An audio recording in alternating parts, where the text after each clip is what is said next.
حضرت شفیق بلخی رحمۃ اللہ علیہ فرماتے ہیں، میں مکہ مکرمہ حج کے لیے جا رہا تھا۔ راستے میں ایک شخص دیکھا، اپاہج ہے، چلنے پھرنے سے معذور ہے، گھسٹ گھسٹ کر مکہ مکرمہ کی طرف چلا جا رہا ہے۔ مجھے بہت حیرت ہوئی کہ یہ کیسا عجیب شخص ہے، چلنے سے معذور ہے، پھر بھی کس شوق اور دارفتگی کے ساتھ مکہ مکرمہ کی طرف جا رہا ہے۔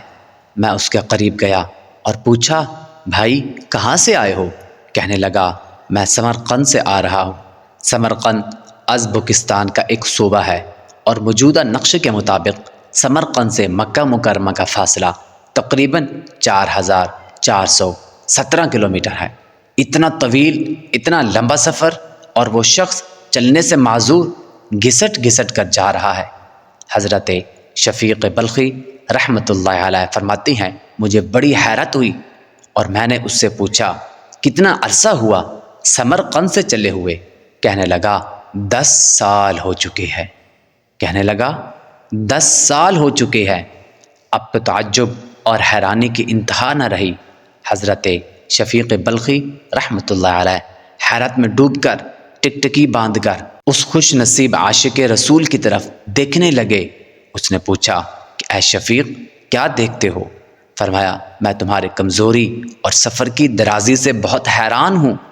اس خوش نصیب عاشق رسول نے بڑا پیارا جواب دیا، کہنے لگا کہ اے شفیق بلخی، سفر کی دوری کو میرا شوق قریب کر دے گا، اور جہاں تک بات ہے میری کمزوری کی، تو میری کمزوری کا سہارا میرا مالک و مولا ہے، میری کمزوری کا سہارا میرا اللہ ہے۔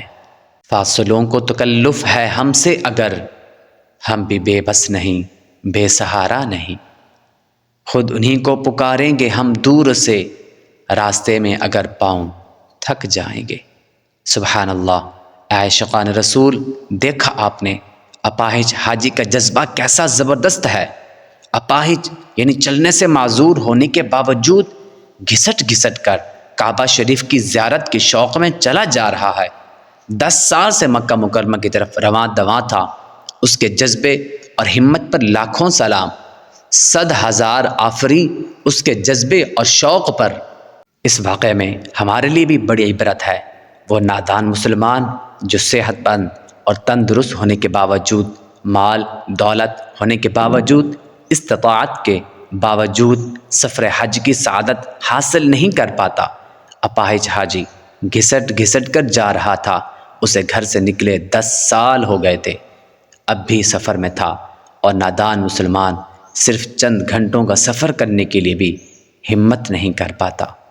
کاش ہمیں شوق حج نصیب ہو، کاش ہمارے دل میں بھی محبت الہی اور عشق رسول کی شمع یوں جلے کہ ہم سب کچھ چھوڑیں اور اللہ و رسول کے حکم پر عمل کرتے ہوئے، حج فرض ہو تو حج کے لیے جائیں، اگر فرض نہ ہو اور اللہ نے نفل حج کی استطاعت بخشی ہو تو کاش بار بار جائیں، بار بار مکے جائیں، بار بار مدینہ جائیں۔